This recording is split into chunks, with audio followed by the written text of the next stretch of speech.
ഈ ഫ്ലിങ് എന്ന് പറയുന്ന ഒരു ടൈപ്പ് ഓഫ് റിലേഷൻഷിപ്പ് ഉണ്ട്, ഫ്രണ്ട്സ് വിത്ത് ബെനിഫിറ്റ്സ് എന്ന് പറയും. ആ സിനിമ കണ്ടവർക്ക് അറിയാം, ഒരു ഇംഗ്ലീഷ് പടമാണ്.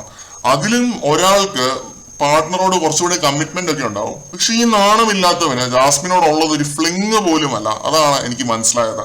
ജാസ്മിനെ ഒഴിവാക്കാനും ഗബ്രിയെ കൊണ്ട് പറ്റില്ല. എന്ത് കോൺസിക്വൻസും ഫേസ് ചെയ്ത് പ്രതികൂല സാഹചര്യങ്ങളെ തരണം ചെയ്ത് കല്യാണം കഴിക്കാനും ഗബ്രിയെ കൊണ്ട് പറ്റില്ല. കാരണം പ്രാക്ടിക്കലി ഇമ്പോസിബിൾ ആണെന്നാണ് പറയുന്നത്. നട്ടലുള്ള ഏതൊരാണും എടുക്കുന്ന ടൈപ്പ് ഓഫ് അപ്രോച്ച് അല്ല ഇത്. മതവും ജാതിയും അതിന്റെ സ്റ്റീരിയോ ടൈപ്പുകളും പിന്നെ ആൾക്കാർ എന്ത് വിചാരിക്കും ആ ഒരു തോട്ടും എല്ലാം ഉള്ളിൽ കൊണ്ടു നടക്കുന്ന വെറും ഒരു നാർസിസിസ്റ്റ് മാത്രമാണ് ഗബ്രി.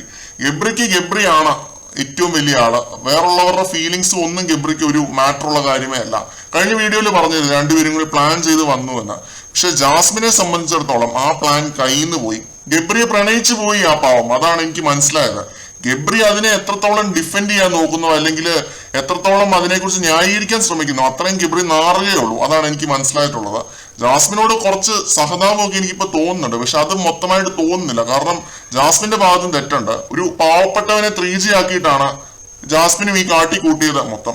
ഇതിപ്പോ ഇങ്ങനെ ഒരു ഹാർട്ട് ബ്രേക്ക് ജാസ്മിൻ അനുഭവിക്കുന്നുണ്ട് എങ്കിൽ അത് ആ മനുഷ്യനോട് ചെയ്തതിന്റെ കർമ്മഫലമാണെന്ന് വേണമെങ്കിൽ നമുക്ക് പറയാം.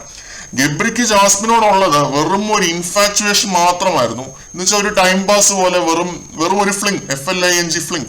ഫ്രണ്ടാണ് എന്ന് പറഞ്ഞ് സ്വയം വിശ്വസിപ്പിക്കാൻ ജാസ്മിൻ ശ്രമിക്കുന്നുണ്ടെങ്കിലും ഗബ്രിയെ പോലെ ഒരുത്തിനെ കല്യാണം കഴിക്കണം എന്നാണ് ജാസ്മിന്റെ ഉള്ളിലുള്ളത്. ജാസ്മിൻ അത്രയ്ക്ക് ഇഷ്ടമാണ് ഗബ്രീനെ.